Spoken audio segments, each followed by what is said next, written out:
Hi, Damian. How are you? Hey, I'm good. How are you? Yeah, great, thank you. And so excited to be able to talk to you today, particularly for this film, because I had such a great time watching it. And, we've seen you play some really complex characters and fathers over the years. I mean, Nicholas Brody is a favorite of mine, but to play the patriarch of a family of vampires, what was it about that really excited or maybe intrigued you when this project came your way? Uh, well, that's funny to me. There's a family that has moved itself out to the suburbs and essentially put themselves in the program, desperately trying to kick their, alcoholism or their drug addiction, whatever it is. That's the metaphor. But of course, in this case, it's they're trying to kick the habit of sucking blood. And with this sweet sort of added little twist that the kids have no idea that that's who they are in the first place. So um, everyone walks around feeling pale and a bit sick all the time because they're just being denied what's essentially their oxygen. So that premise for the film is a very darkly comedic one. I think that's very funny. Um, and the film is funny. It's a comedy. It's a dark comedy as well as a vampire film and other things. It's a love story too. It's a story about being true to yourself and the difference between love and lust and finding out what those differences are and you know what and playing around with the light and shade in all of us. We all have those parts of us that want to cut loose, go crazy, rip it up, tear it up.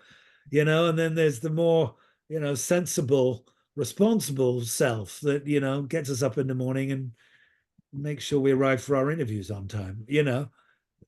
So and the vampire movies often offer you that, whether whatever the take is on the vampire genre. And this one, I think you would agree, is really it is addiction. That's probably uppermost in this. How do you deal with that? Um, it always offers something, you know. But that's why I liked it initially. I just that premise you described it in your question. I think that's innately funny. Yeah, it's a brilliant, brilliant premise, and something that I thought was fantastic too is the fact you are playing twins, which I know is different to the book. And Peter and Will couldn't be any different personality wise. But then from a technical standpoint, when you're on set, some scenes you're shooting twice. Then of course you've got these dual roles, which changes maybe your dynamic with your co-stars to embrace those challenges as well. But was that a big appeal of the project? Yeah, yeah. I mean, yes, of course it was. I mean, if someone says, I want you to play twins, you rub your hands with glee and just think, "Wow, fantastic!" Um, so, so I think having both roles was made possible by mostly dictated by scheduling.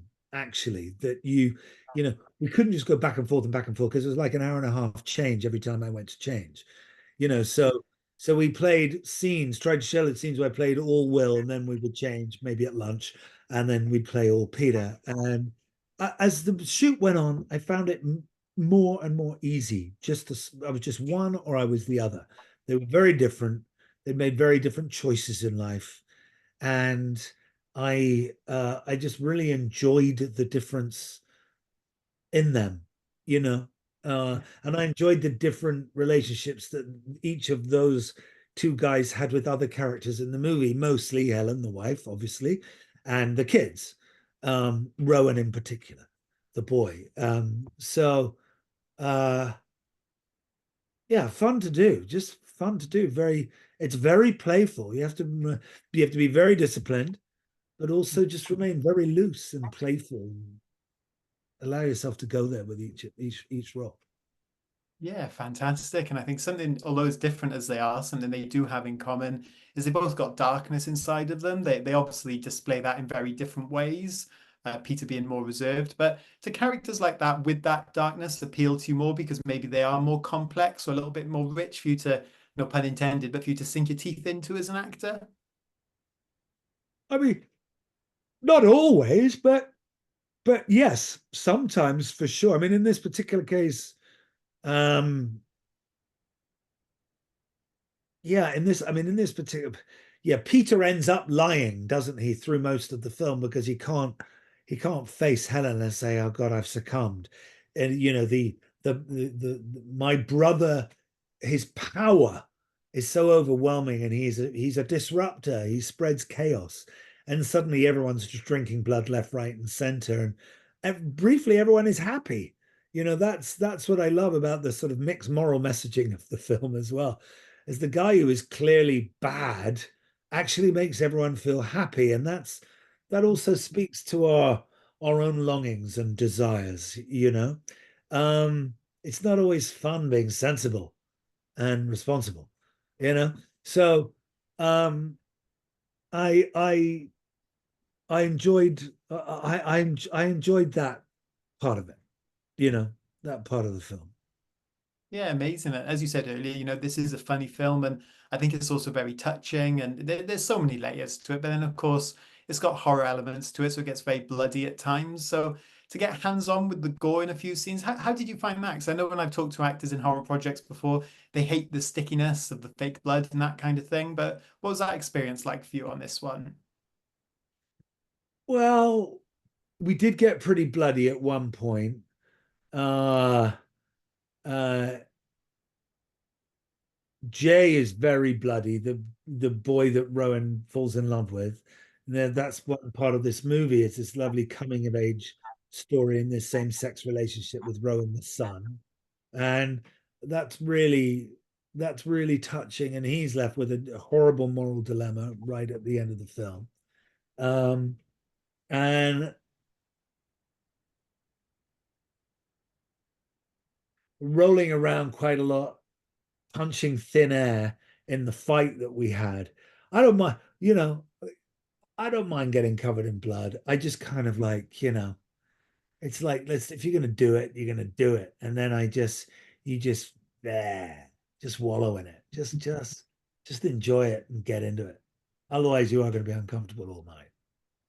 Yeah, fantastic. And people do have certain ideas or expectations with vampires, I think. But like you say, this is a film about abstainers and addiction. But in terms of, get scrapping a lot of the cliches, like, can't come out in the daylight and that kind of thing, but still paying homage to some of the others, like inviting people in and the garlic.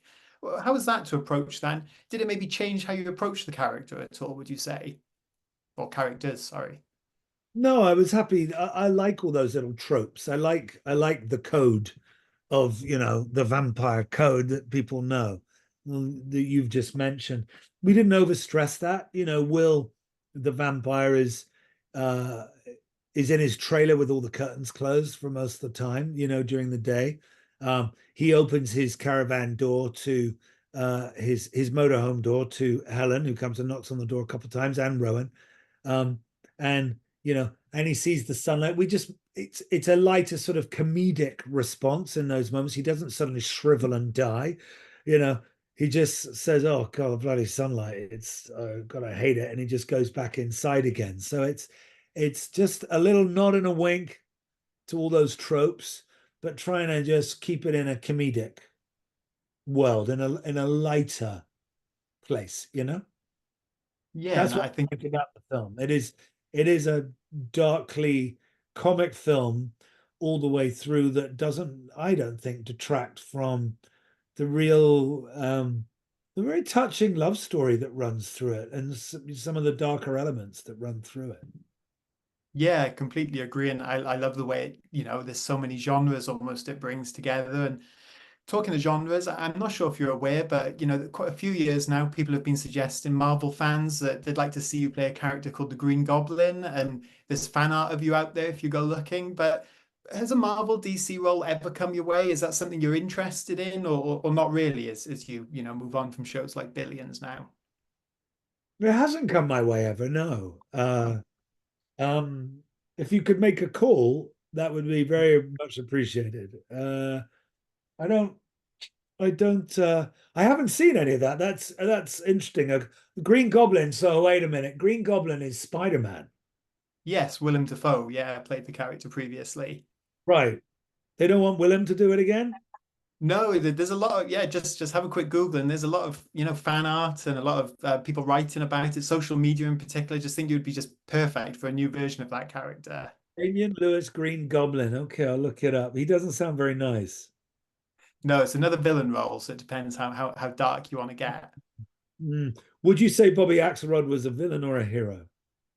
Oh, see, that's the complex one. It's hard. You watch it and you think, you can't morally agree with a lot of what he did, but then you find yourself rooting for him, or at least I did as a viewer, because he's such an Yeah. interesting protagonist. So he's really in somewhere in the middle there. I know it's a bit of a cop out of an answer, but maybe a little bit more villain than hero, I think. Okay. All right.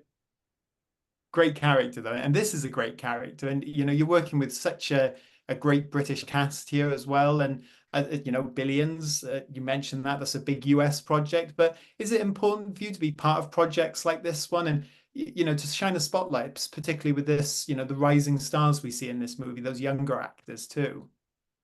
Yeah, that was unquestionably one of the fun things about the job. I loved being around. I won't call them kids because they're not kids, but Jay, Lyserko, Bo Bragason, Harry Bax. Those are the three main players. They're all going to have fantastic careers. Their energy it was infectious. Their talent was made it fun to be on screen with them and in scenes with them. I loved it. I really enjoyed that part of it actually a lot. And um yeah, I didn't choose the film either because it was a vampire film or because I was going to get to work with youngsters who are fresh and exciting, and but all those things ended up being very important.